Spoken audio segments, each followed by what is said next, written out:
Bonjour, chers frères et sœurs.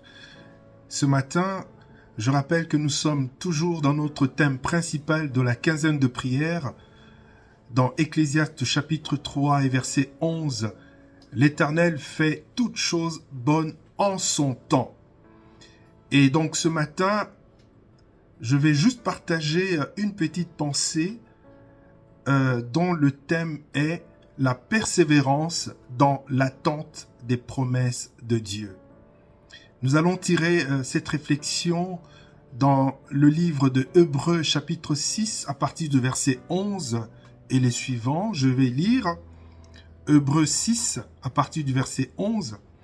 Nous désirons que chacun de vous montre le même zèle pour conserver jusqu'à la fin une pleine espérance, en sorte que vous ne vous relâchiez point et que vous imitiez ceux qui, par la foi et la persévérance, héritent des promesses. Lorsque Dieu fit la promesse à Abraham, ne pouvant jurer par un plus grand que lui, il jura par lui-même et dit « Certainement, je te bénirai et je multiplierai ta postérité. » Et c'est ainsi qu'Abraham, ayant persévéré, verset 15, obtint l'effet de la promesse. Bien-aimés, s'il y a une chose que Abraham a faite après avoir reçu la promesse de Dieu, c'était d'espérer. Et comme vous le savez, il ne s'était pas passé un jour ni une semaine entre la promesse que Dieu lui avait faite et la réalisation. Il a dû attendre, il a dû patienter, bien sûr, dans cette espérance. Et le livre, donc, le passage que nous venons de lire, nous fait donc penser et nous amène à nous encourager ce matin à ce que s'il y a une chose dont nous ne devons pas nous lasser de faire, c'est de garder tous les jours l'espérance en Dieu, dans sa parole, dans ses promesses. Dans cette perspective, il y a un moment et une manière que Dieu a fixé et choisi pour matérialiser son plan dans notre vie de tous les jours. Et donc, la parole de Dieu nous invite à espérer. La parole de Dieu nous invite à faire confiance à notre Dieu. La parole de Dieu nous invite donc à pouvoir compter sur Dieu lorsqu'il nous a donné une parole.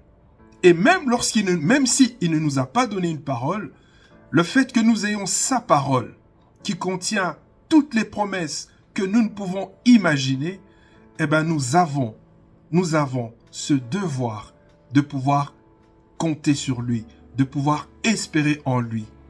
Parce que, comme je l'ai dit tout à l'heure, il y a un moment et une manière que Dieu souverainement choisit pour faire dans notre vie ce qu'il a promis. Chaque jour, le temps de Dieu court au rythme de ce qu'il nous a promis. Personne ne peut l'arrêter. Aucune circonstance ne peut l'arrêter. Aucun événement ne peut l'arrêter.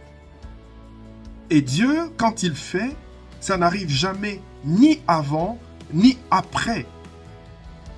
Mais ça arrive juste au beau moment que lui est donc au temps qu'il a fixé pour nous faire du bien. Ni avant, ni après, mais juste au bon moment. Et c'est lui qui connaît ce moment. Et lorsque nous lisons le passage dans Romains chapitre 8 et verset 25, on nous dit ceci, nous lisons « Mais si nous espérons, c'est que nous ne voyons pas, nous l'attendons avec persévérance. » Bien-aimés, j'aimerais, sur base de ce verset qu'on vient de lire, nous dire ceci.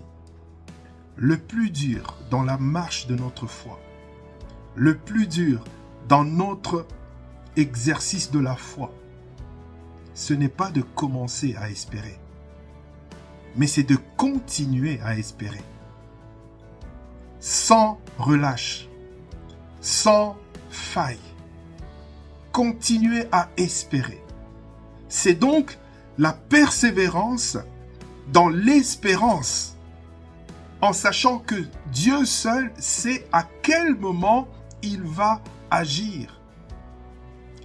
Et cette espérance ne peut jamais faillir lorsqu'elle est fondée sur les promesses de Dieu. Et avant de terminer, Hébreux chapitre 10 verset 23 nous dit ceci, nous lisons: « Retenons fermement la profession de notre espérance, car celui qui a fait la promesse est fidèle. » Bien-aimés, les promesses de Dieu sont vraies et rien ne peut les arrêter. Que donc notre espérance soit sans faille chaque jour, car celui qui fait la promesse est fidèle. Celui qui fait la promesse est fidèle. Que Dieu nous bénisse.